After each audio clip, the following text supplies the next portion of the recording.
Good morning, everyone. It's Lee Henson, president and founder of Agiledad here, and it's time for today's episode of the Daily Stand-Up. So without any further ado, let's get started. It's Friday, so it's time for our agile, not so agile episode of the Daily Stand-Up. And today I want to talk about, I tried to pull together a top 10 list. Somebody came up to me in one of my classes and I said, Lee, they said, you're always a happy person. They're like, what are some things that we can do to help us be more happy or to be more in tune or to be more connected to who we are and what we should be doing. So I put together a top 10 list, and quite honestly, I was trying to put together a top 10 and I could only come up with 9. So I have a top 9 list of things that I've incorporated into my life to try to make things better. So here we go. So coming in at number 1, you need to be willing to change. So in order for you to really feel happy and to be a better person, you need to have an open mind about some of the things that you're willing to change and some of the things that you're willing to do to help yourself grow.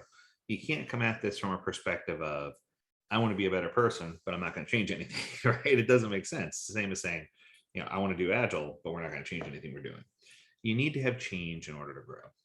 So change is absolutely my number 1 topic. Number 2 has to do with stop making excuses. And I think that, if we get to the point where we're constantly blaming someone else or constantly saying it's not our fault, you're going to continue down this path. It's like a spiral, and it's not going to be easy for you to jet out of it. So you need to find a way to jettison out of making excuses, and you need to find ways to eliminate those excuses. Oftentimes I'll say, you know what, I made a mistake, or I was wrong, or this is what happened. And, organizations, especially like that, coming from a natural coach, they want to know where they are. They want to know what happened. They want to know how to stop it from happening again. And that's an area where we can certainly improve. Number 3 is one of my favorite ones. You need to stop being angry. I often hear people say, oh, that made me so mad, or oh, that made me. And I'm like, oh my goodness, nothing can make you feel that way. You can choose to be angry about something that happened, but no one can force you to be. Right? Rage is a decision that you made. And it's one of those things where, yeah, sure, your blood pressure can go up. You can have some anger inside, but what you do with that anger and how you channel it, how you relax your nerves, those are all things that'll help you be stronger. So you need to find the tools that you need to help you get through those times when you feel like you're just not in a good place, right? Because that's important. Coming in at number 4 is be a strong role model for somebody. So sometimes if you are a role model for someone else, it's a good trigger for you to get your own act together. So a lot of people look to me because, well, I own a business, things are successful, I'm generally happy, and people want to know how to get to that point. One organization I'm a huge fan of, Big Brothers and Big Sisters, they always try to find a way to mentor someone or to bring someone on. Likewise, I try to find a way to do mentorship programs. I generally can only take on like one person a year, a couple of people a year, to try to get them to, become better at what they do. But I'll always accept emails from individuals with, one-off questions or things that they want to know, because I think it's important for me to continually try to give back, to try to give into the community and give back and do things to help them grow. Because I know at some point, I needed these people to be role models in my life, and I have plenty that have come along and helped me on my journey. Number 5 might be the most difficult one on the whole list. Number 5 is to forgive someone. So this is so hard to do. And this is something that I struggle with for some time. I remember that someone very close to me got upset with me. And this particular individual, she went years without even so much as talking to me. And it was somebody who I was close to, and it just drove me crazy. But what I quickly figured out was, even though she was angry, I still needed to forgive her. And the second I did forgive her, everything just kind of came into play. If you're going to be a better person, you need to kind of own it. Instead of holding mistakes against somebody for the rest of their life, forgive them. Get to the point where you're the better person. And I think that if you get there, it's going to help you really understand how to remove those those boulders off of your road so that you can be happy, so that you can have genuine happiness. Number 6 is probably the easiest one on here. Listen to people. Everybody's busy. Everybody's got something going on, whether it's their job, their family, their life. Everyone's in a rush. Everybody's got something to do, right? But I think if you take time to sit and listen to people, it'll give you an opportunity to realize and recognize just how amazing some people are. You know, Sometimes when I stop talking and start listening is when I get the better end of the deal. I know that sounds crazy, but sometimes in negotiating, when I'm talking about working with someone in an agile environment, or when I'm talking about what we can do to make a difference, instead of me coming in with answers right away, oftentimes when I just stop and listen to what they're going through, they'll sell themselves on our services, or they know that I'm going to do a good thing because I'm a powerful, proactive listener. And I think, by the way, that's another one that's really hard to do because sometimes, and the example. So I'm going to tell you a quick story because this is a good one.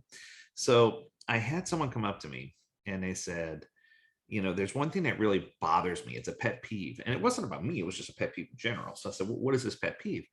And this guy said, in my country, when someone comes up to you and says, how are you doing? Or how are you? That is an invitation for you to speak with them. In America, people will come up to you and say, how are you? And the expectation is that your answer is going to be great or fine or whatever. They don't expect for you to say, oh, well, let me tell you what's going on in my life, And it's amazing because in other cultures where there's more happiness, hint, hint, people actually listen to other people and they don't ask questions like, how are you doing today? Unless they really want to know, how are you doing today? And I think that we need to adjust that in our careers, in our family, in our lives. We need to carve out time to actually listen to people and carve out time, because when you do, that's when people are going to realize that you're invested in them, and it's going to make a huge difference. Number 7, another easy one, be honest. I think that honest people are hard to come by nowadays because people are so used to being scammed and coerced and pushed to believe or do a certain thing. But I think the best remedy for any situation is just always tell the truth.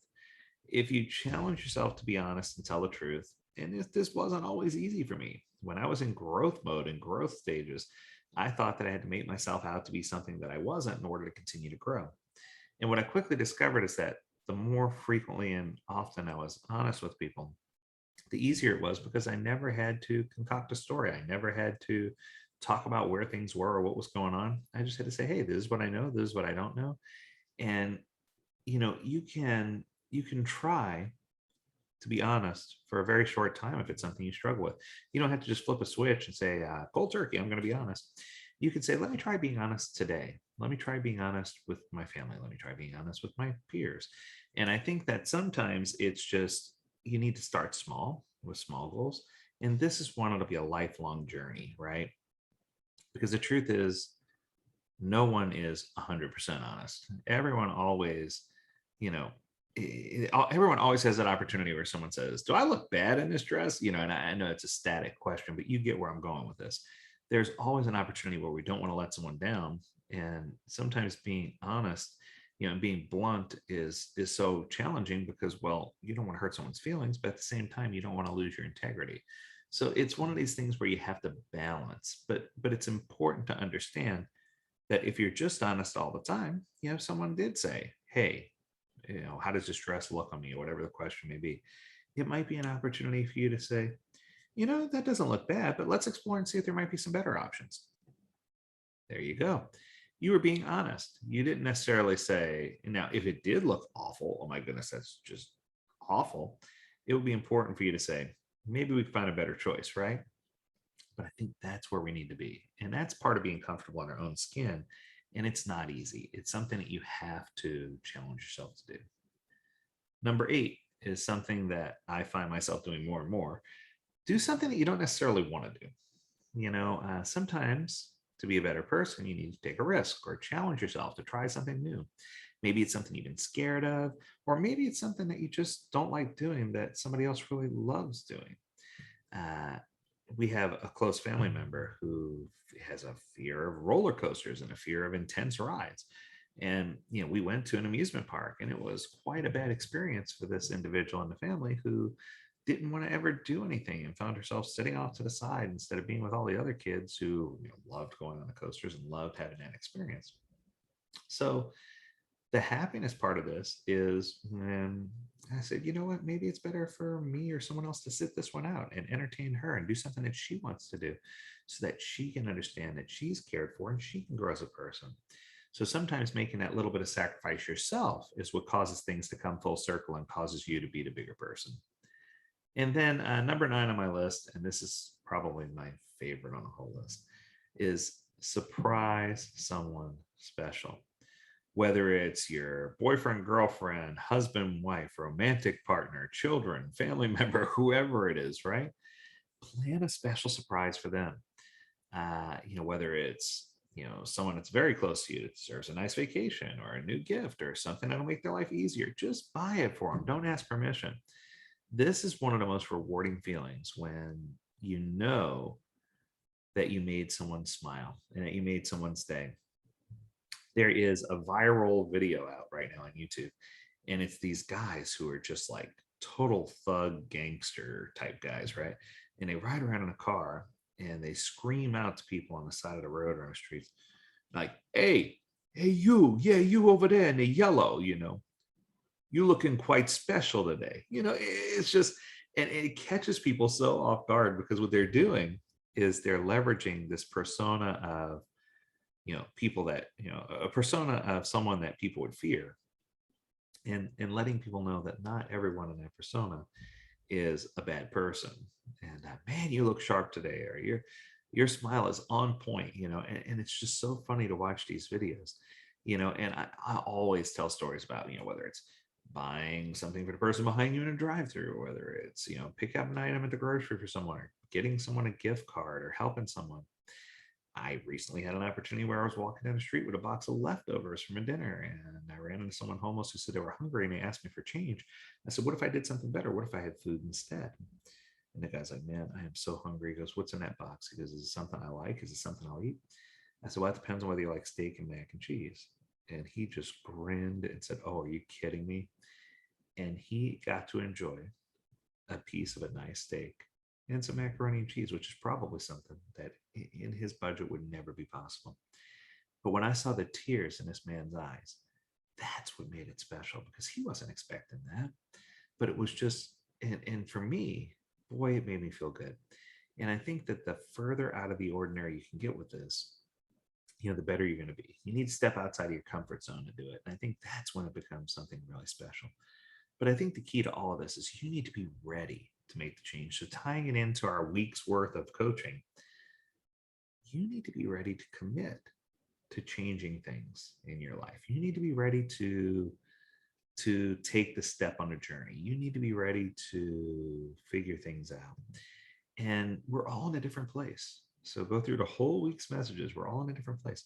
We need to figure out where we are on our journey, how we're going to measure, whether or not we're successful, put together a plan of what we're going to do, and make that commitment to get it done. And I promise you that if you follow that advice, that you're going to be a genuinely happier person and that your life is going to be better. There you go.